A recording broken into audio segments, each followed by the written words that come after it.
Hello students, welcome back to my YouTube channel. Today we will discuss about the experience of Helen Keller with her teacher in the chapter The Story of My Life from your book A Rainbow of English Class Plus 2 Punjab School Education Board in the subject of General English. तो चलिए करते हैं आगे। Helen Keller जो थी उसका अपने teacher N सलीवान के साथ किस तरह का अनुभव रहा। ठीक है, इसका हम थीम भी कर चुके हैं और हेलन केलर का जो कैरेक्टर स्केच है वो भी कर चुके हैं।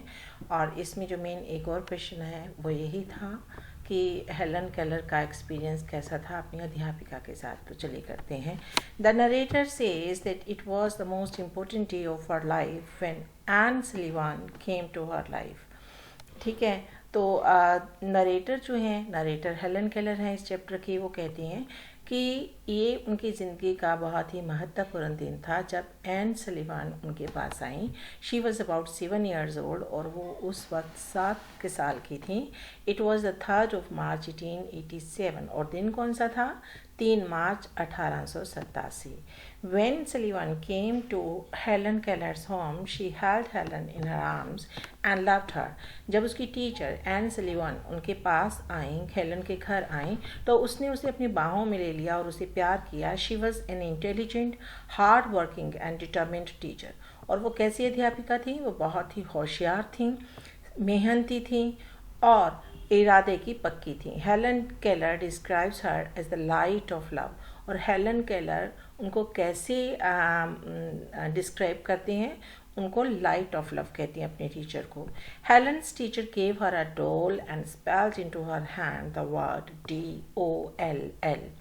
हेलन की जो अध्यापिका हैं, जब वो उससे मिलने के लिए आती हैं फर्स्ट टाइम, तो वो उसको एक गुड़िया देती हैं और उसके हाथ में जैसे ही वो गुड़िया थमाती हैं, वो उसके दूसरे जो हाथ है उसमें अपनी फिंगर्स के साथ DOLL ये लेटर लिखती हैं।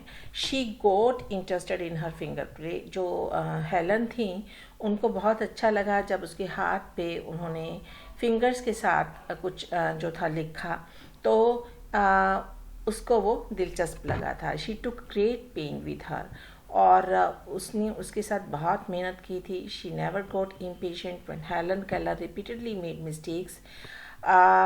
वो कभी भी अपना जो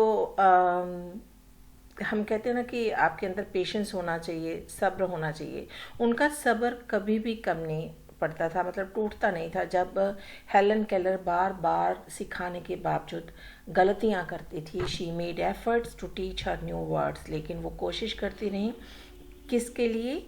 हेलन को नए शब्द सिखाने के लिए। She taught her to form words by spelling those words with her fingers on her hands। और वो कैसे फॉर्म करना सिखा रही थी नए शब्द, कैसे बनाना सिखा रही थी उसको नए शब्द, उसके हाथ पे फिंगर प्ले करके अपनी जो उंगलियां थी उनको प्ले करती थी उसके हैंड पे और वो इमिटेट करती थी हेलन उसको। Soon Helen understood that everything has a name. और जल्दी ही फिर जैसे जैसे वो उसको कोई भी चीज़ देती थी तो दूसरे हाथ पे वो फिंगर प्ले करके उस चीज़ का नाम लिखना सिखाती थी। तो जल्दी ही हेलन को पता लग गया कि हर एक चीज़ का एक नाम होता है। In the days that followed, और फिर उस दिन के बाद जो आने वाला समय था, she learn words like pin, hat and cap. उसने और भी शब्द सीखे जैसे pin, hat and cap. Gradually the mystery of language reveal to her, और फिर धीरे धीरे उसे जो लैंग्वेज थी उसके जो रहस्य था उसके बारे में उसको पता लगने लगा कि यस, हर एक चीज़ का एक नाम होता है। तो इससे क्या हुआ, उनकी पर्सनैलिटी में क्या निखार आया? A new sight had come to her. ठीक है, तो उन्हें एक नई जो थी दृष्टि मिली थी। ठीक है, क्योंकि वो देख नहीं सकती थी, लेकिन फिंगर प्ले के साथ उसने सीखना शुरू कर दिया था लैंग्वेज को, और लैंग्वेज की जो मिस्ट्री थी वो भी रिवील हो गई थी। तो इस तरह से उन्हें एक नई दृष्टि मिली थी। It gave her a light, Joy and hope. और इन सब चीज़ों ने उसे एक प्रकाश दिया। प्रकाश मीन्स नॉलेज, जॉय खुशी दी, एंड होप और आशा दी। For the first time she longed for a new day. और जैसे वो अपनी लाइफ में फ्रस्ट्रेट हो चुकी थी क्योंकि उनको दिखता भी नहीं था, कुछ सुनाई भी नहीं देता था, तो अभी उसने फर्स्ट टाइम ऐसा आया था कि उसने एक नए दिन का वेट किया था कि नया दिन आएगा और फिर मैं कुछ नया सीखूंगी. It proved a turning point in her life.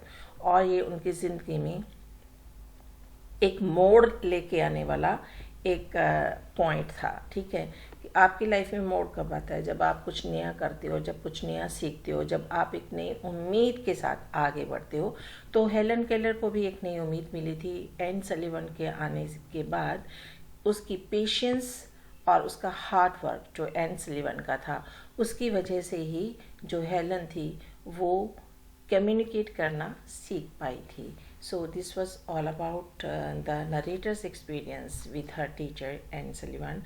I hope you might have watched the video till end, and see you next time in my next video. Till then, goodbye. Have a nice time.